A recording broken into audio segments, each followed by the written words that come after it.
कृष्ण कहने लगे, क्योंकि रुक्मिणी की उम्र कम थी, भगवान ज्यादा उम्र के थे, 16 साल के थे। भगवान कहने लगे, रुक्मिणी हम चलते हैं अपने गुरु जी के पास, उनका दर्शन कर आते हैं और उनका आशीर्वाद ले लेते हैं, तब हम महल में चलेंगे। बहुत सुंदर महल माता जगदम्बा भगवती का बनवा रखे भगवान। क्यों? विश्वकर्मा ने ही तो बनाया था। पति सुन, पति का वचन नहीं टालना है। माता कहती है कि आप जैसे कहिए वैसे मैं करूंगी, और आप कह रहे हैं तो मैं आपके साथ, अब हमने वर लिया है तो आपकी आज्ञा का पालन मुझे करना पड़ेगा। माता रुक्मिणी चल देती हैं और जैसे ही द्वारकाधीश भगवान दुर्वासा मुनि के आश्रम में जाते हैं, वहां प्रणाम करते हैं। रुक्मिणी को देख करके दुर्वासा मुनि जी आशीर्वाद देते हैं। कहिए द्वारकानाथ कैसे पधारे? हे गुरुदेव, आपके चरणों में मैं अपनी पत्नी रुक्मिणी को लेकर के आया हूँ आशीर्वाद लेने के लिए। पहुंचते हैं, गुरु जी कहते हैं हमारा तो पूरा आशीर्वाद है, पर हम आपको लेने आए हैं कि आप हमारे महल तक चलिए।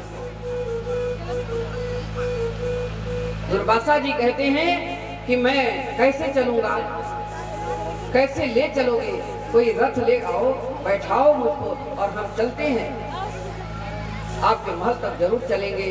क्या करते हैं, भगवान श्री नारायण हरि रथ लेकर के आते हैं और रथ लेकर के खुद ही एक कंधे पे भगवान ने अपने रथ को लगा दिया।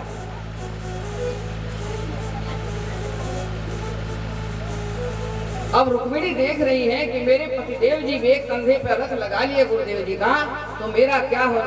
मैं भी इनकी तो अर्धांगिनी हूँ, इनके साथ हर समय चलने वाली हूँ। तो जब पति जी एक पर एक कंधे लगा रखे हैं तो मुझे भी एक कंधा लगा देना चाहिए। बिना कहे, बिना आज्ञा के भगवान द्वारकाधीश उनको कहते नहीं है कि तुम लगा लो। रुक्मिणी बहुत छोटी उम्र है, एक तरफ वो कंधा लगाते हैं, एक तरफ माता जगदम्बा रुक्मिणी कंधा लगाते हैं। रथ ले करके चल देते हैं और जब चलने लगते हैं, थोड़ी रास्ते में जब चलती हैं, रुक्मिणी छोटी है उम्र की, उनको प्यास लग जाती है। प्यास लगती है, व्याकुल हो जाती हैं। रात भर शादी की जगह। एक दिन 2 दिन पहले क्या करते थे कि पहले का रिवाज था, लड़की भोजन नहीं करती थी, सुबह भोजन करा दिया जाता था। उसके बाद जब ब्याह हो जाता तो पति की थाली में भोजन दिया जाता था। आजकल तो खा करके ही ब्याह हो जाता है, फेरे वेरे पड़ जाते, क्योंकि उसका फोटो बनाना, वीडियो बनानी पड़ती है। भोजन पहले कर लेंगे, फोटो पहले बन जाएगी, वीडियो पहले बन जाती है, और फिर जब फेरे पे बैठते हैं पंडित जी तो कहते हैं पंडित जी जल्दी कराओ देर हो रही। तो कहां से फल मिलेगा? फल नहीं मिलता। हमारी माता बहनें हैं पहले की, कभी भी आप लोग डांट भी देंगे, फटकार भी देंगे तो जल्दी जवाब नहीं देती हैं। आजकल की लड़कियों को आप कह करके तो देखो, तुरंत ही मैके चल जाती है। फोन लगाया और मैके से कोई आया, चल दिया जी, मैके जा रही हूँ, रुष्ट हो गई, क्योंकि ना वो संस्कार रह गया, ना हो गया, कुछ भी नहीं। शर्म लगती थी, कितना त्रास मिलता था मैके में, और लड़कियां अपने मैके में नहीं करती थी कि हमें ताने देंगी, हमारी भाभियां कहेंगी, हमारे ससुराल वाले हमारे साथ। अब तो कहने में शर्म नहीं है, अब तो कोई बस जो हो रहा है ठीक ही हो रहा सबके लिए। माता जगदम्बा को प्यास लगती है तो व्याकुल हो जाती है, एकदम कंधा से लड़खड़ाने लगती हैं, कहती हैं कि हे प्रभु हमको प्यास लग रही है। अब द्वारकाधीश पानी नहीं मांग रहे, गुरुदेव को पानी नहीं पिलाया गया, तो भगवान कहने लगे कि मैं इनका पति हूँ, मुझे इनकी रक्षा करनी चाहिए, तो हम क्या करें? अब रुक्मिणी तो व्याकुल हो गई। व्याकुल हो गई और कंधा लगा हुआ है रथ। इतने में भगवान ने अंगूठा मार दिया और अंगूठा मारते ही पानी बहुत अच्छा ठंडा निर्मल पानी, मीठा पानी निकला। रुक्मिणी कुछ नहीं देखती है, आओ नहीं ताओ नहीं, प्यास तो लगी थी, बच्ची तो थी। उन्होंने जब पानी देखा, प्यास लगी थी, झट से हाथ में अंजलि लगाई और अंजलि लगा करके पीने लगी।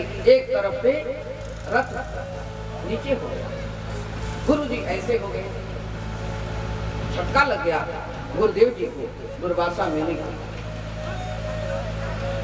दुर्वासा मुनि को झटका लगते ही क्या होता है, दुर्वासा मुनि तुरंत श्राप दे देते हैं।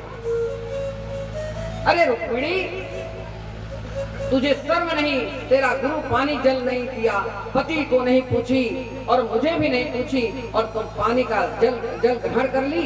मैं तुझे श्राप देता हूँ, जिस पति के साथ तुम जा रही हो इससे तुम दूर हो जाओ।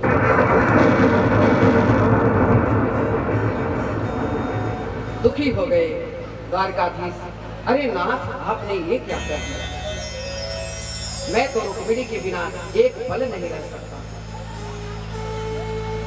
अब मैं क्या करूं प्रभु, इसका कुछ उपाय बताइए, क्या करना है।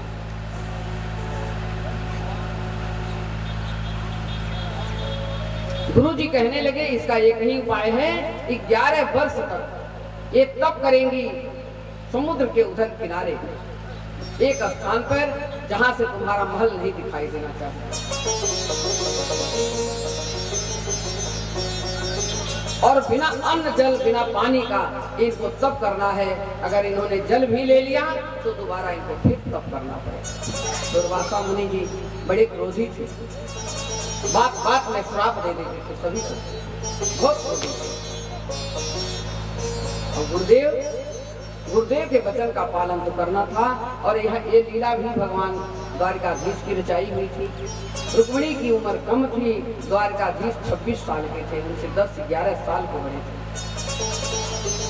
छोटी उम्र में मैं महल में लेके जाऊंगा और रुक्मिणी अभी उस योग्य नहीं है कि इस योग से हम इनसे पुत्र पैदा करें, क्योंकि आगे किसी ने असुर को मारना था।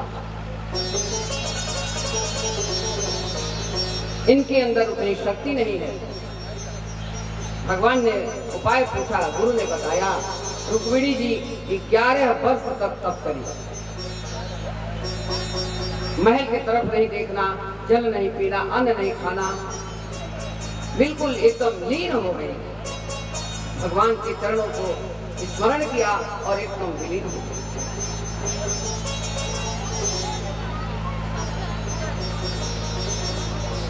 ये 11 वर्ष बीता, फिर रुक्मिणी की जैसे आंख खुली, 11 वर्ष हो गया, आती हैं, आंख खुलती है, द्वारकाधीश की उनको महल में लेकर के आती है। दुर्वासा ऋषि जी का अपने गुरुदेव का उनको आशीर्वाद मिलता है। उसके बाद उनको पहला पुत्र प्रद्युम्न जी का जन्म होता है।